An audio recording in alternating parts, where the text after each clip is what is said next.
Far Flutter By. Story by Karen Kingsbury, illustrated by Jennifer Bell.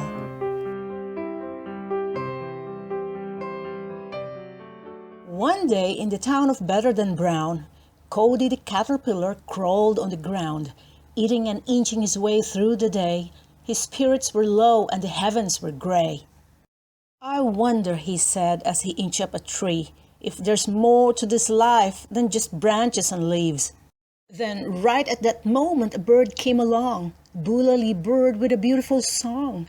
"I'm from the land of Far Flutter By, where God has good plans for his creatures to fly. These plans include you, so have faith and you'll see." Then Boolally bird flew off joyfully. Cody the caterpillar called as she left, "Come back here and tell me, please don't make me guess, for what sort of plans could become or begin for a lowly land rover with prickly skin." See, all around Cody the caterpillars ate. They ate and they ate and they ate and they ate. "Boring," said Cody. "This life isn't grand. I need to find Far Flutter By, that great land." So he crawled up the tree and he squirmed to the top, and what he saw there made his wiggly heart stop. Then, just as he glimpsed that remarkable place, a windy windstorm knocked him flat on his face. But when he looked up, Cody saw a great sight, a magnificent creature soaring in flight. "Who?" Cody asked, "and just what kind are you? Where did you come from, so pretty and new?" "My name," she exclaimed, "is Franny McFly. I come from the land of Far Flutter By, where brown becomes blue and yellow and gold, where life is a daydream that never grows old." "Farther," said Franny, "you really should go. It's God's plan for you, and I think you should know. There's more to this life than crawling and eating, more to this life than sitting and sleeping.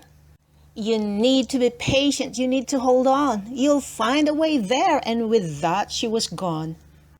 Eager to travel to Far Flutter By, Cody needed some wings. He needed to fly. So he strapped on some leaves and he jumped all around, but his flight sent him spiraling back down to the ground.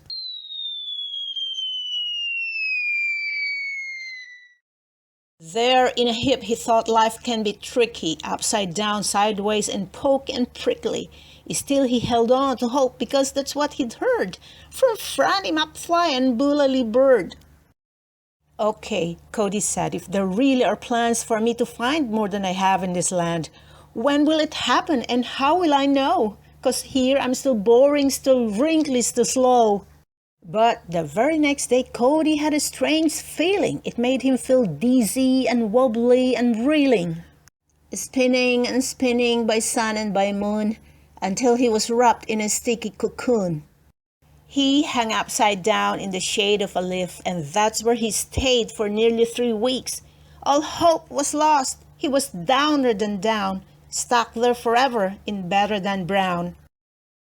Until one sunny day he awoke with a start, and something shot straight through his wiggly heart. "I can't give up hope. I have to believe," Cody shouted and shook from his head to his knees. Then he wriggled and squiggled and jiggled about, juggling and buggling for any way out. He was so very stuck, he was sweaty and sore, for nothing had ever been this hard before.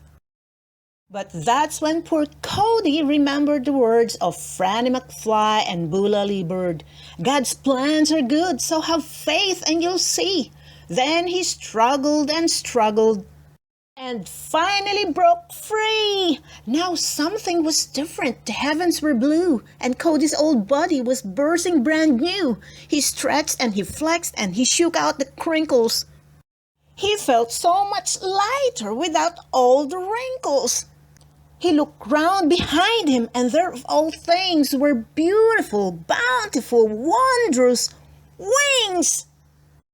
Cody fluttered his wings and he flew off the ground, and his flight took him high above Better Than Brown. His struggle had placed him in Far Flutter By, and Cody was now a bright new butterfly.